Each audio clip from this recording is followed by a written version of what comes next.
চলতি বছর দেশের দক্ষিণাঞ্চলে ভয়াবহ রূপ নিয়েছে ডেঙ্গু। মৃত্যু ও আক্রান্তর সংখ্যার দিক থেকে এগিয়ে আছে বরগুনা জেলা। মশাবাহিত রোগটি ছড়িয়ে পড়ছে বরিশালের প্রতিটি জেলা উপজেলায়। একদিকে করোনা আতঙ্ক, অন্যদিকে ডেঙ্গুর প্রকোপ। এই দুয়ে মৃত্যুর আশঙ্কায় দিন কাটছে দক্ষিণাঞ্চলবাসীর। ডেঙ্গু আক্রান্ত হয়ে প্রতিদিন অসংখ্য মানুষ ভর্তি হচ্ছেন বরিশালের শের-ই-বাংলা মেডিকেল কলেজ হাসপাতালে। এতে তিল ধারণের ঠাঁই নেই হাসপাতালের ওয়ার্ডগুলোতে। তবে হাসপাতালের নাজুক ব্যবস্থাপনার কারণে মেডিসিন ওয়ার্ডসহ বিভিন্ন ওয়ার্ডে অন্য রোগে আক্রান্ত রোগীদের সঙ্গে চিকিৎসা নিতে হচ্ছে ডেঙ্গু রোগীদের। এতে করে বাড়ছে ডেঙ্গু ছড়িয়ে যাওয়ার সম্ভাবনা।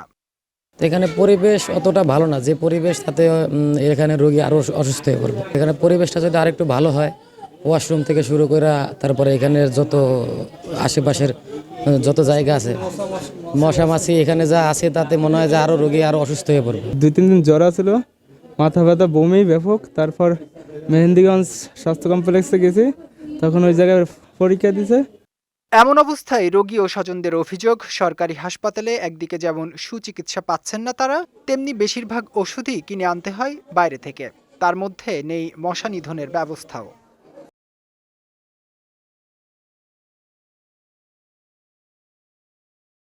পরিবেশটা পরিষ্কার থাকা উচিত, কিন্তু এত নোংরা এই জায়গায় ছার পোকা, তারপর মশা। ওয়াশরুমে যাওয়াই যায় না, এটা তো খারাপ।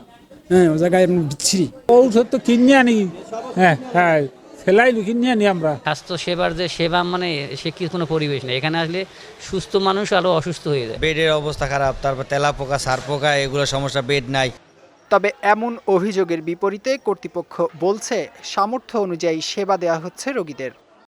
সরকারের অন্যান্য দপ্তরগুলো কাজ করতেছে, যেমন যে কোনো জায়গায় যদি ময়লা আবর্জনা বা আবদ্ধ পানি থাকে সেগুলোকে যথারীতি পরিষ্কার করা, এবং কোথাও যদি মনে হচ্ছে যে মশার আবাসস্থল বা প্রজাপতি ক্ষেত্র রয়েছে, সেগুলোকে শক্ত হাতে সেগুলোকে দমন করা।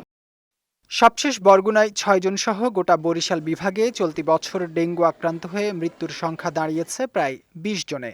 এছাড়া প্রতিদিন হাসপাতালগুলোতে বেড়েই চলেছে রোগীর সংখ্যা। এমন অবস্থায় সঠিক ব্যবস্থাপনার অভাব হলে আরও ভয়াবহ আকার ধারণ করতে পারে মশাবাহিত রোগটি। বিজয় টিভি নিউজ ডেস্ক।